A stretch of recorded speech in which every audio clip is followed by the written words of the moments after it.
Okay, welcome to the lunch break.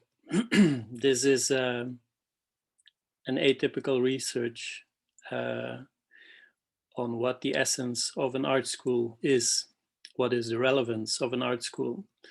It's an invitation to different voices, different languages, different cultures, to raise a question, to do this in their own language. So even if I speak English now, you are not obliged to speak in English. I'm trying to be inclusive, but because we are raising questions and not answering them, anyone can speak in their own language. And it gives a peculiar flow and atmosphere. And this, by doing this, we are changing the debate into something else. Every time is different. This is the 4th time. We will do it one more time after this in 15 days. And then we will publish all the videos of 1 hour in an event in July, which is called, to provoke, Let's Burn All the Art Schools. But as we are growing as a participant, not as audience, I would love to introduce the first participants, Karin, Peulen, Sara Bachour, and with a contribution of Joep Hinsen, somewhere there.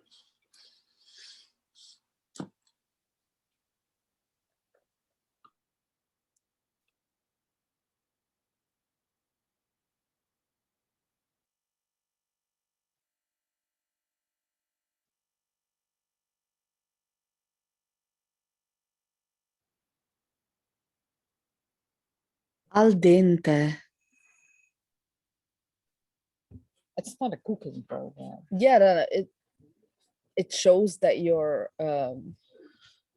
preparing something. Yeah. And then you have props. Yeah.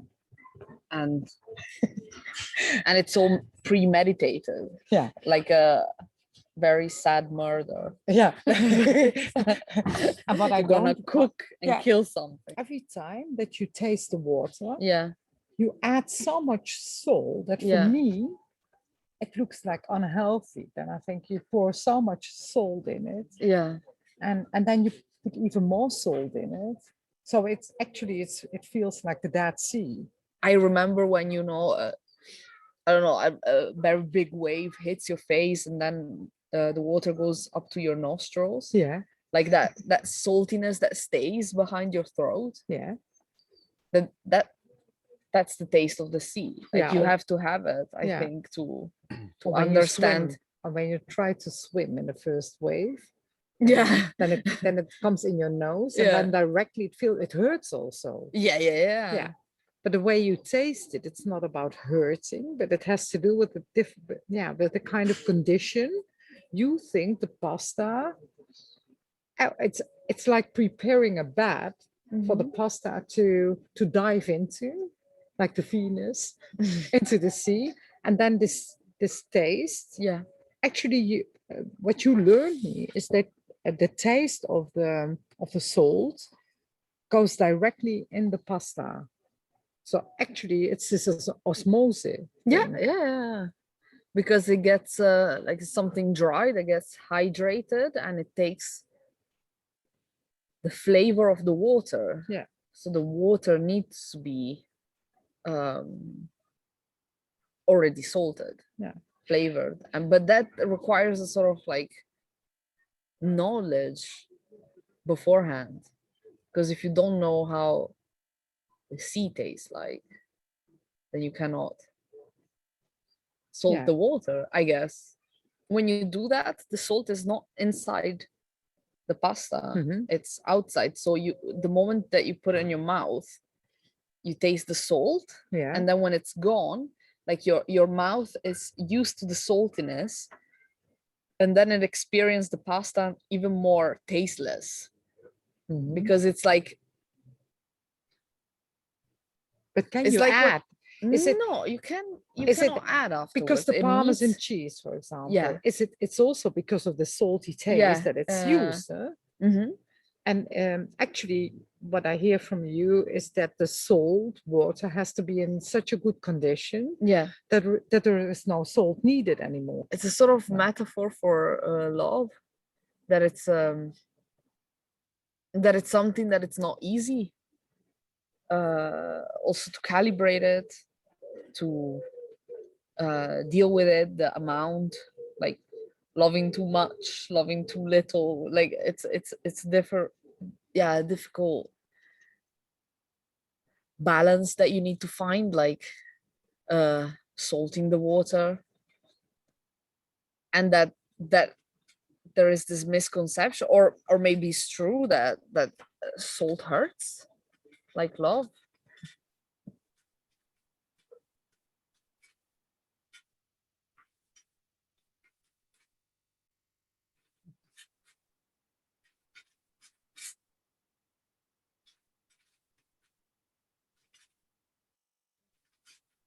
Lei è sale, fa male e porta quella cosa in più quando non c'è sapore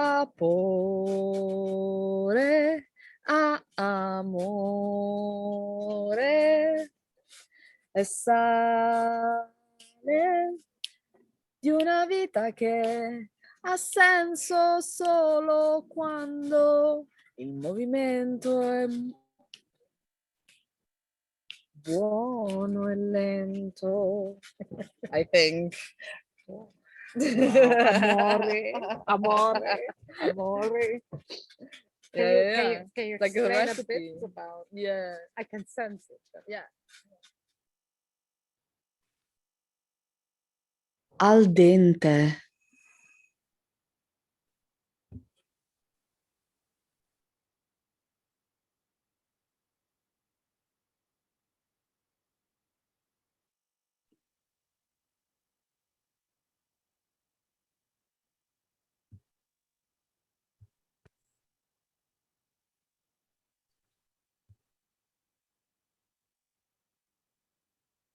Thank you, Sara Bachour and Karin Peulen. We continue en we gaan verder naar Arne De Winde.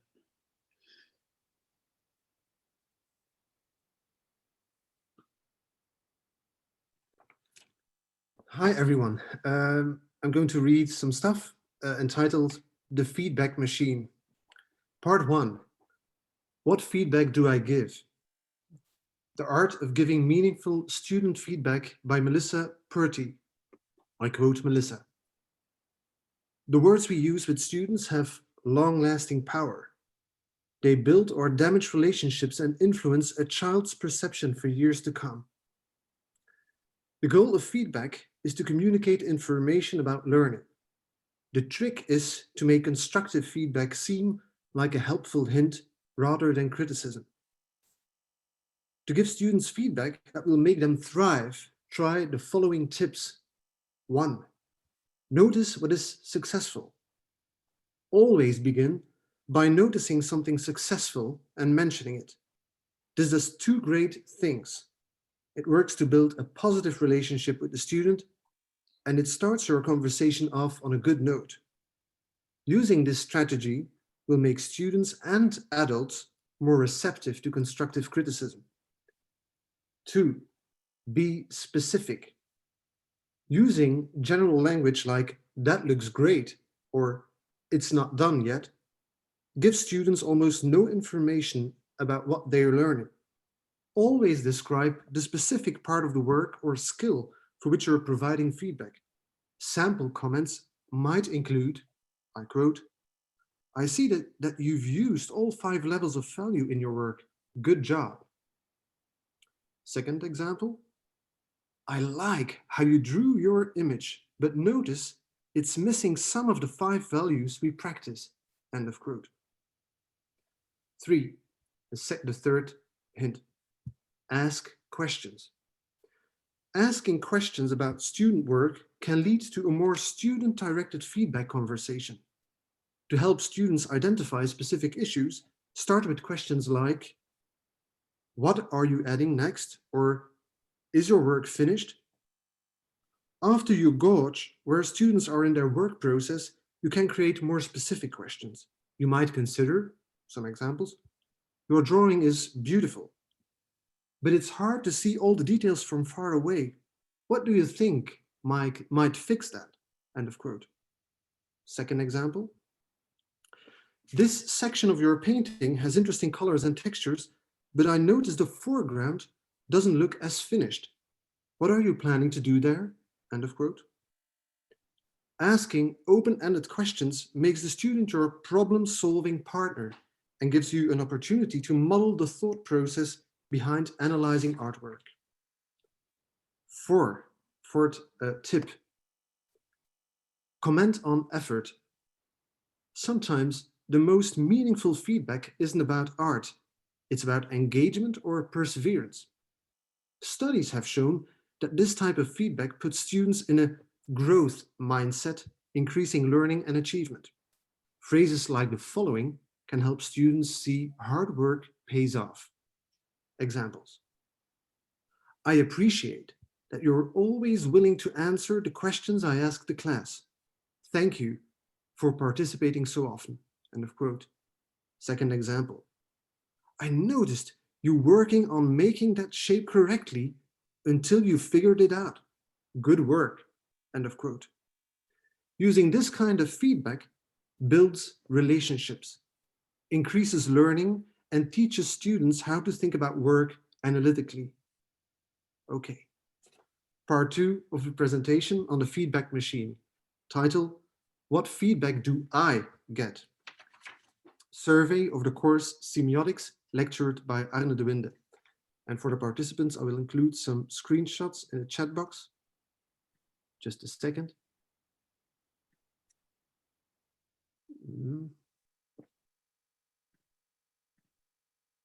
Here they are. I think. First screenshot.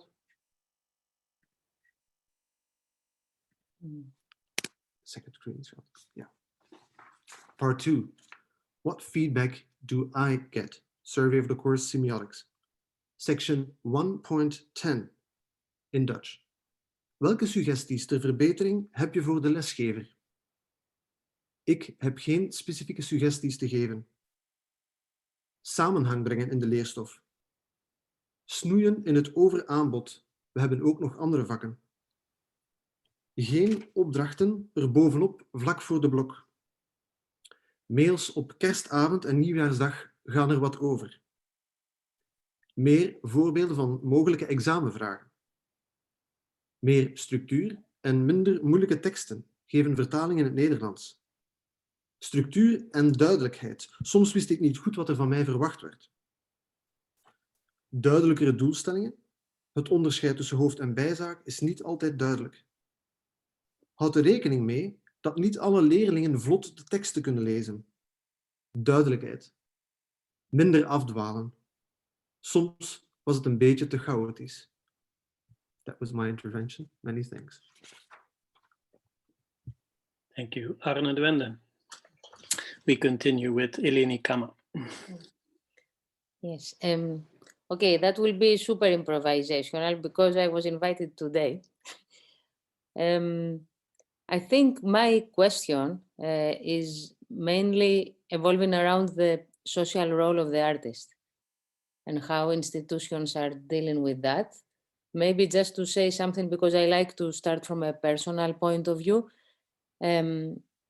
For quite some years, I was working as a studio-based artist. Then 10 years ago, it shifted because I had to start a series of residencies, so I could not find myself.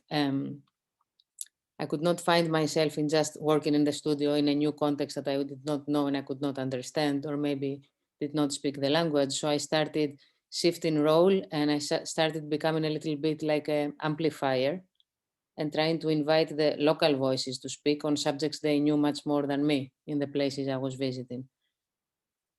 And later on, I continued feeling this need that I had to, on the one hand, work on my own and work in the studio, for example, and create, let's say, make a monologue, and at the same time, I was needing equally the dialogical part. I was needing to come in contact with others and collaborate or develop things through the dialogical. So I started a PhD and I was exploring, I'm still there, I'm exploring this notion of parrhesia, the courage to speak one's mind. And instinctively, I said, I need to work on a Moebius strip, So that's the interesting part about the Moebius strip. You walk on it and you think it has two sides, but actually it's just one. So you keep walking on one surface. So the dialogical and the monological keep shifting and they enable each other. And saying all that, I am feeling that at the moment, this relation between the individual and the collective, because exactly we are using all this new media and we are so much connected online, etc. I don't say it's necessarily good or bad, but it shifts our perception and it shifts our way of connecting. So in this relation between the I and the we, which I think is changing, how prepared are the art schools to adjust to that? How much they are really, following the time, or just like sticking to older models, I wonder. And because there has always been this line of thought that has to do with art assuming a social role. There has always been that, but some moments in time, this goes down, like forgotten. So I wonder where we are now. And if I would zoom out a little bit and think that in a way, a very, how I say, essential political question for every citizen is how can I practice my ability to pose the question, what is a good society, and act responsibly? How can art contribute to this discussion? Can it contribute? And if yes, how? This is my main question. Thank you. Thank you, Eleni. I will share my screen and show let me see if I can find.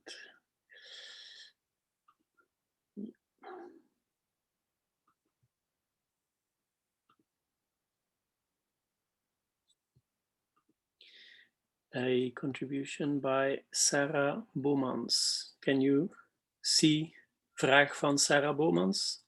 Ja, ik zal voorlezen. Vraag van Sara Bomans, die te moe is om hem live te stellen. Excuses. Mag, moet, kan, wil, kunstonderwijs. Leerlingen, mensen triggeren om vrij, zonder beperkende sturing, zonder vaste kaders, zonder meetbaarheid, zonder nood aan resultaat. Bijvoorbeeld op ontdekkingsreis te gaan naar wat al bestaat, naar wat nog kan komen en naar wat nog niet verkend werd. Dus waar de docent ook nog geen antwoorden op heeft en dus mee durft de controle te verliezen, omdat in de onvoorspelbaarheid en op de grens het potentieel ligt van grotere kunst. I will zoom out so you see the picture.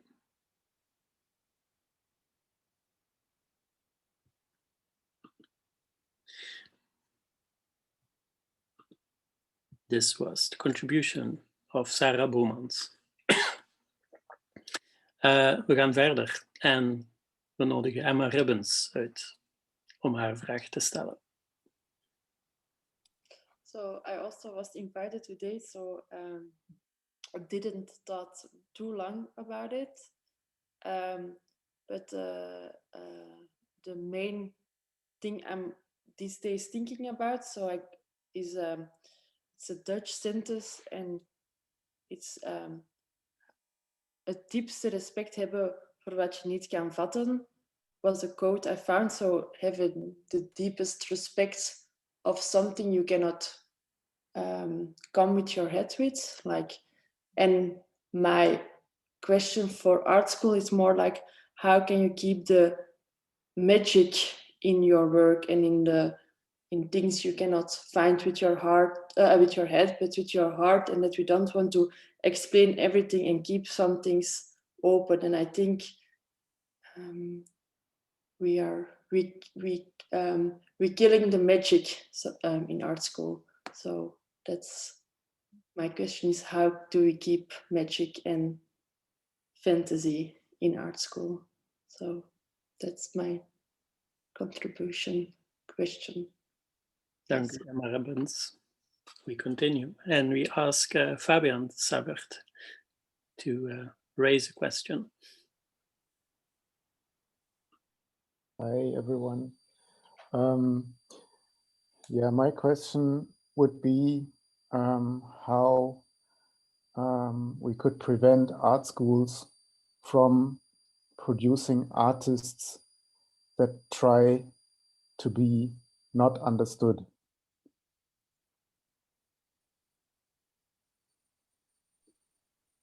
Thank you, Fabian. We continue. And we go to the duo, Ale and Jaime, Ale Mangindaan and Jaime Bleu. Hallo, hallo, we zijn hier beide. Ja, hebben wij specifieke vragen over art schools? Ik denk vooral dat wij laatst namens jou, Pablo, ervaring hebben in het zelf les kunnen geven aan kinderen. En zelf les kunnen geven dankzij de workshops die we hebben gedaan voor Pico de afgelopen week. En ik denk dat dat voor velen, waaronder ons, een hele leerzame ervaring was. Moet ik het in het Engels doen trouwens? Nee, alles naar keuze. We just gave workshops, so we just taught. So we were in the role of teaching ourselves. And as ourselves, we're in a very academical context at the Design Academy, where there is a different way of teaching and a different approach to teaching than we just experienced. And I think our questions that we raise, or the thing that we think of, is very much linked to the Corona context, very much linked to the online context of education, where we actually start questioning the physicality of education. And what is this theoretical context of education even worth when you take away all the physicality of it? And that is what we and other art students have experienced in the last couple of months. Well, we all have different connections and different ways that we work in our brains. And for me, it's the case that I have HDD or HDHD, a certain spectrum. And for me, it's all about the physicality. And giving these workshops, we noticed that these teachers starting to talk to us. We were the workshop givers, so we were fellow teachers in that case. And those fellow teachers were talking about certain students that could not go in class, that they could not concentrate, that when they were teaching Dutch or whatever, they were having their head on the table.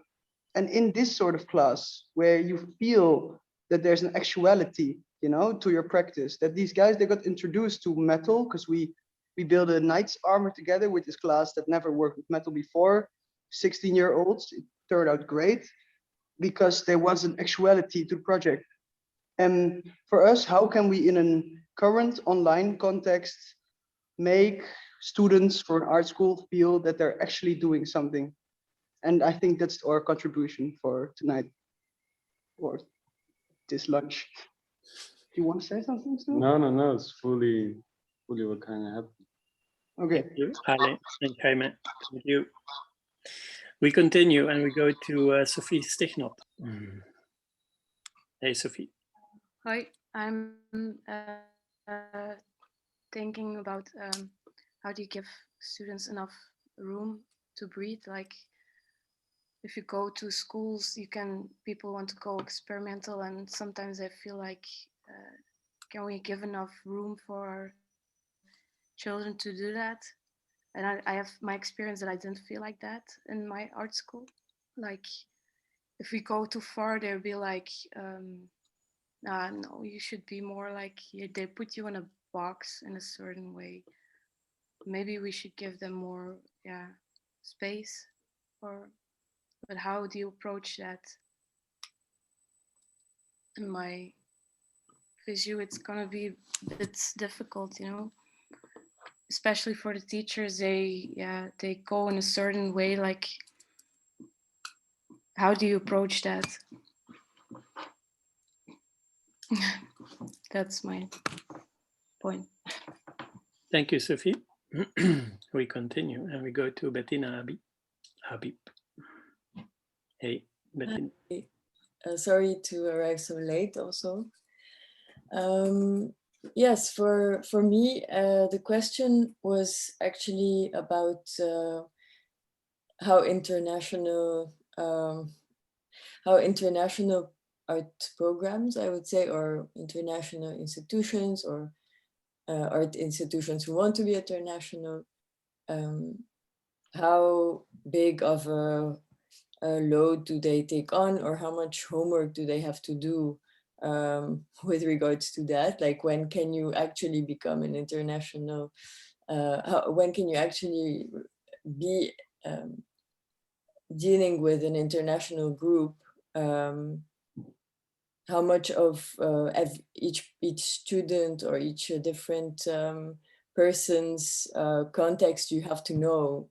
How much do you have to know of each person's land, or the politics that are happening there, to be alert to their own urgencies or something?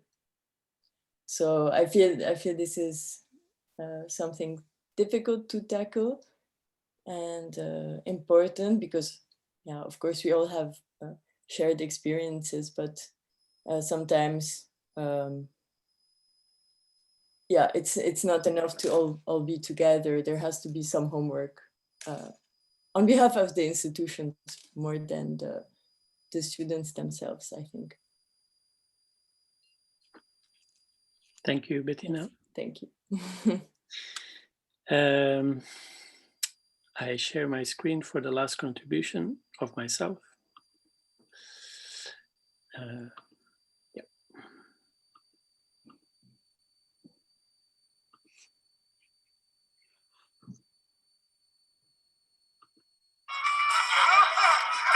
Gentlemen, let's get some money in here. Let's make some money. What do you say? Hey, gentlemen, let's get some money in here. Let's make some money. What do you say? Hey, gentlemen, let's get some money in here. Let's make some money. What do you say? Hey, gentlemen, let's get some money in here. Let's make some money. What do you say? Hey, gentlemen, let's get some money in here. Let's make some money. What do you say? Hey, gentlemen, let's get some money in here. Let's make some money. What do you say? Hey, gentlemen, let's get some money in here. Let's make some money. What do you say? Hey, gentlemen, let's get some money in here. Let's make some money. What do you say? Hey, gentlemen, let's get some money in here. Let's make some money. What do you say? Hey, gentlemen, let's get some money in here. Let's make some money. What do you say? Hey, gentlemen, let's get some money in here. Let's make some money. What do you say? Vedere quest'oggi riunite davanti a Dio tutte le sue decorenze, comprese quelle che hanno sopravvissuto. Purtroppo però la mia gioia è guardata da un polrone incidente. Come sanno tutti, la digestione di quelli che dovrebbero saperlo, una crepa sta minando la salvezza della torre che da un momento all'altro può crollare il suo niente. E c'è il Brude, la gloriosa campana che squilla da secoli nel cielo del nostro paese, vittima di quelli che promettono sempre e non mantengono mai, e precisano. Nessuno aveva osato sottrarsi al territorio nemico di Don Camillo. Solo i suoi compagni sono della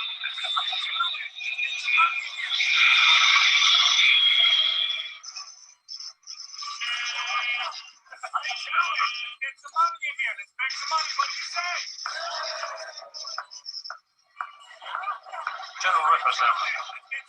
Group Captain Mandrake speaking. General Ripper speaking. Yes, sir. You recognize my voice, Mandrake? I do, sir. Why do you ask? Why do you think I asked? Well, I don't know, sir. We spoke just a few moments ago on the plane, didn't we? You don't think I'd ask if you recognize my voice unless it was pretty damned important, do you, Mandrake? No, I don't, sir, no. All right, let's see if we can stay on the ball. Has the wing confirmed holding at their fail-safe points? Yes, sir. The confirmation rule just coming. Very well. Now listen to me carefully. The base is being put on condition red. I want this flash to all sections immediately. Condition red, sir, yes. Jolly good idea. Keep the men on their toes. Group Captain, I'm afraid this is not an exercise.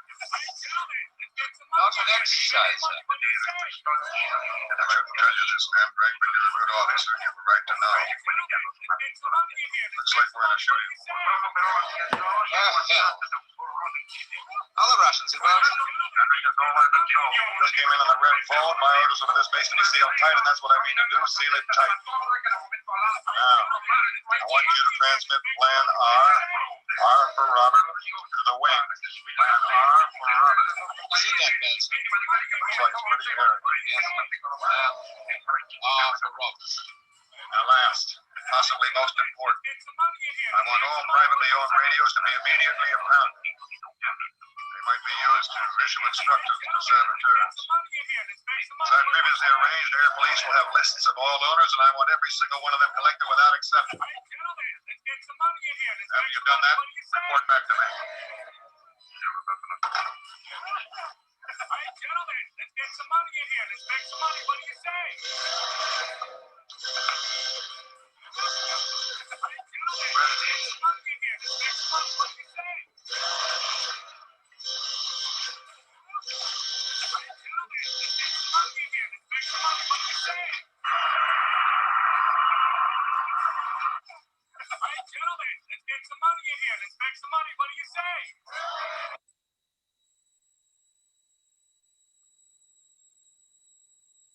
Thank you for being part of the lunch break. We have a half edition this time, half in time, but nevertheless very beautiful in its contribution. The next time will be on June 1 at midday Brussels time, and that will be the last edition. And as said, all contribution will be published in an event which is called Let's Burn All the Art Schools in July. Thank you very much for being part of this. Thank you very much. Bye. Bye. Thank you, Pablo. Bye.